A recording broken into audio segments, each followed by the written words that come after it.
Hello there and welcome to another video. Today we're talking about why social anxiety might feel like moral failure or like a moral verdict of some kind. I think that many of us treat social anxiety almost like it's revealing something about us, as if our social awkwardness would almost be evidence of our own inadequateness.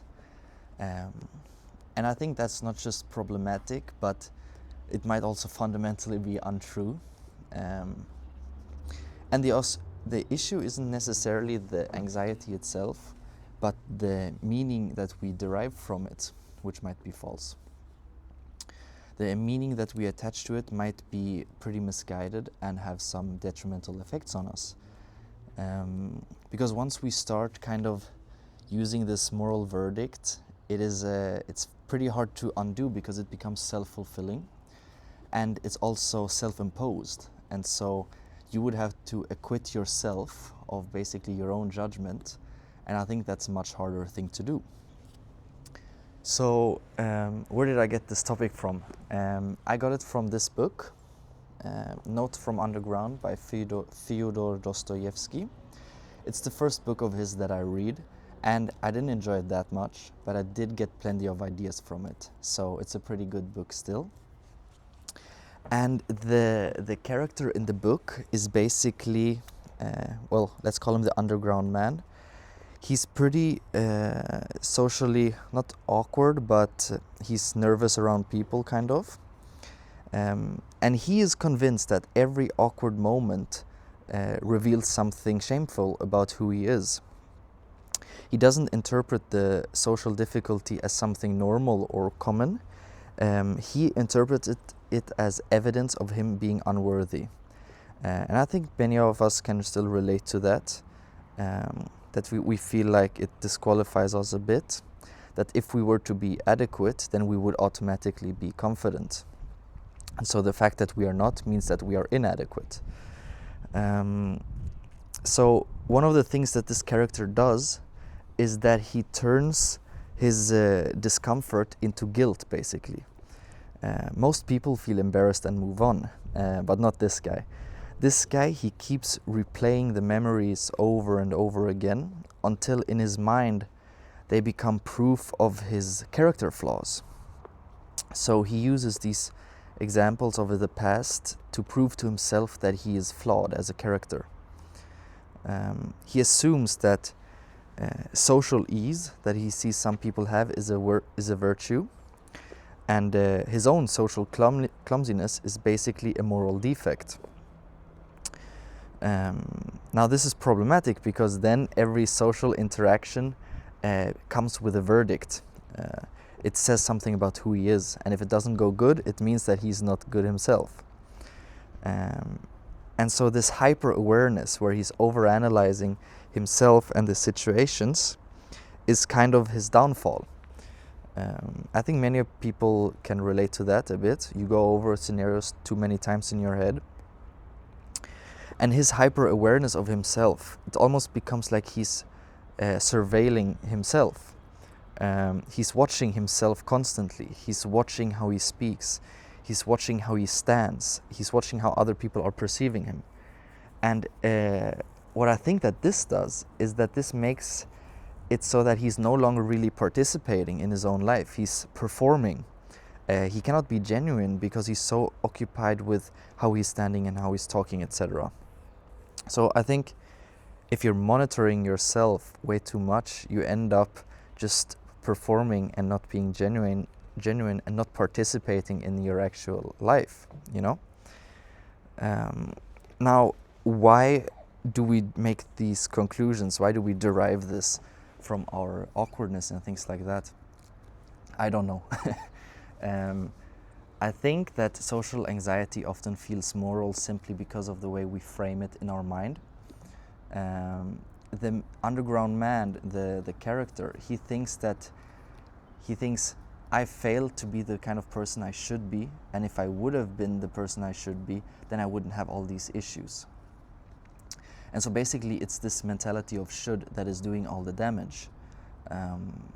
And because of this, he's treating his social life like some sort of moral exam. He's constantly being examined, and if he fails in his social awkwardness and in his social anxiety, then he draws the conclusion that this is telling something about himself, something negative. And I think this is also why humiliation kind of lingers so long. If we go through something humiliating, we tend to remember it. The character in the book, he remembers insults from years and years ago, not just because, or not actually I think because they were particularly painful, but he remembers them because for him they were confirming negative thoughts that he already had of himself. So these examples from his past is evidence of his own unworthiness, and that's how he's using to interpret it. Now the real problem with all of this is that it becomes self-fulfilling. His shame basically causes withdrawal from people and from society. And then once he's withdrawn, he uses the withdrawal as evidence or to confirm his shame, to say, if I wouldn't have any shame, I would not have to be this withdrawn. So it's like a spiral. It's like a bad spiral that keeps, that he's like stuck in a negative loop. Now, I don't know if this was intentional by the author. Maybe I'm just like reading into it way too much, and it might actually not be that deep at all. But I think that Dostoevsky is challenging the idea that social competence somehow were to be reflecting moral worth. But like I said, maybe it's really not that deep, and I'm just over-interpreting and thinking too much about it. But I think the general idea is that to not fall for it. It's not the case. These are just cultural or more psychological habits that us humans have that are masquerading as ethics and as morality, when it in fact has nothing to do with how good of a person you are or if you're adequate or not. Social anxiety is just psychological. It says nothing about the quality of a person. And I think this will still be relevant because this is just the way us humans are. I think we will always not just fear being awkward, but we will always fear being exposed as inadequate. And so I think this is why this has always been relevant, and it probably will always be relevant. The tragedy of this character is not that he's struggling with social awkwardness and these things. This is pretty common. But the real tragedy is that he treats this struggle as proof that he doesn't deserve nice things.